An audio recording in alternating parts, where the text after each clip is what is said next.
તો જુઓ કેટલું મોટું છે આ કેજ. સૌથી મોટું પક્ષી તો મને આ જ દેખાય છે. તો પહેલાં કરતાં હવે કમટી બાગ બહુ જ અલગ થઈ ગયું છે. એમ લાગે કે સિંગાપુર મલેશિયા આવ્યો ને ફરવા માટે એમ લાગે છે. તો આજે ખાસા બધા ફરવા માટે આવ્યા છે, તો બહાર ના વધ્યા તો સારું, નહીં તો આ તૂટી ડાયરેક્ટ અમે નીચે. અરે વાહ, અહીંથી આખો વ્યૂ દેખાય છે જો. તો અહીંયાથી અમે લોકો નીચે ઉતરીશું અને ફરતા ફરતા નીચે જઈશું. હા, અમે ત્રીજી કે ચોથી વાર અહીંયા આવ્યા છે. તો ત્યાં અમને ફોટોગ્રાફી ચાલી રહી હતી, એટલા માટે અમે ગેલેરીમાં ના ગયા અને અહીંથી હવે નીચે ઉતરી રહ્યા છે. તો અહીંયા અમે આવ્યા છે બ્લેક સ્વાન જોવા માટે, બ્લેક કલરનું હંસ. શું બોલતું તું? સ્કૂલે કેમ નહીં ગઈ એવું? વ્હાઇટ કલરનો હંસ તો ઘણી ટાઈમ જોયા છે, બટ બ્લેક કલરનું પહેલી વાર જોયું છે.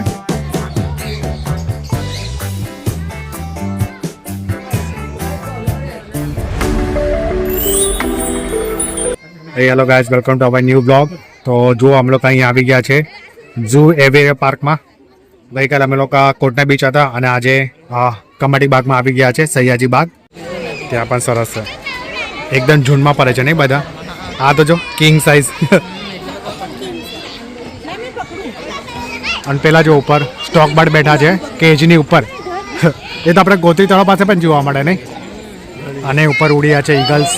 આ મોટી કેચ છે જો, જારી છે, નાની જારી છે અને આ ખુલ્લી કેચ છે, તો આરામથી લોકો ફરી શકે છે, પક્ષીઓ ઉડી શકે છે, બટ આ પિંજરાની બહાર જઈ નહીં શકતા, એ એમની સેફટી માટે છે. સૌથી મોટું પક્ષી તો મને આ જ દેખાય છે. હવે આનું નામ શું છે એ મને ખબર નથી. તો જુઓ કેટલું મોટું છે આ કેજ. તો અહીંયાથી અમે લોકો આગળ વધી રહ્યા છે અને ત્યાંથી ઉપરથી જઈશું આગળની સાઈડે. તો પહેલાં કરતાં હવે કમટી બાગ બહુ જ અલગ થઈ ગયું છે.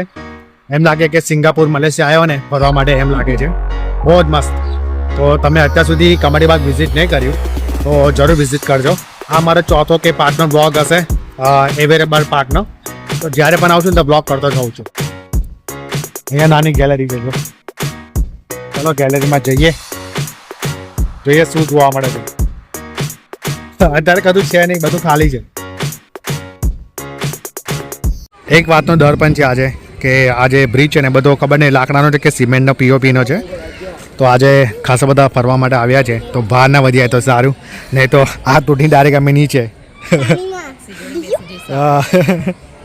ના આવું તો ના થાય, બહુ સ્ટ્રોંગ હશે એનું ફ્લોર. અને આજે સૂર્યપ્રકાશ પણ બહુ સરસ છે, ઠંડી પણ છે અને ગરમ ગરમ ધૂપ પણ આવી રહી છે. અને આ જુઓ જે બ્રિજ છે ચાલવાનો, ત્યાંની સરફેસને તોડીને એક ઝાડની ડાળકી બહાર નીકળી રહી છે. એવું ઝાડ બીજું પાછળ પણ છે અહીંયા.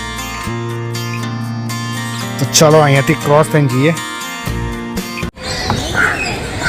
તો ગઈકાલે અમને કોટન બીચ પડવાની મજા આવી ગઈ હતી.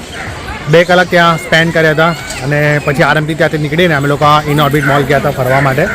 અને આજે વહેલા ફ્રી થઈને અમે લોકો કમાટી બાગ આવી ગયા. પ્લાનિંગ હતો કે પાવાગઢ સાઈડ જઈએ ફરવા માટે, બટ પછી પ્લાનિંગ ચેન્જ કરી દીધો અને અહીંયા આવી ગયા ધૂપ ખાવા, તડકો ખાવા માટે.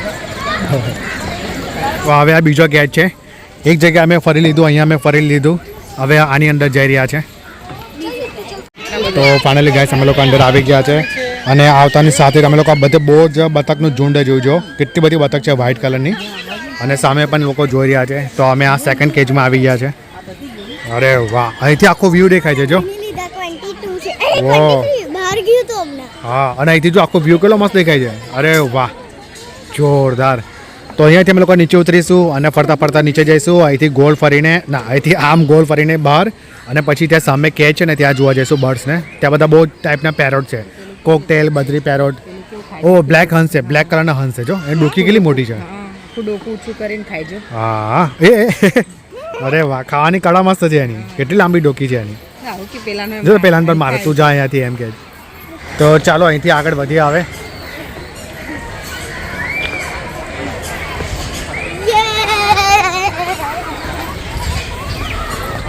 હા, અમે ત્રીજી કે ચોથી વાર અહીંયા આવ્યા છે અને કન્ટિન્યુ ફરતી બ્લોગ બનાવ્યો છે.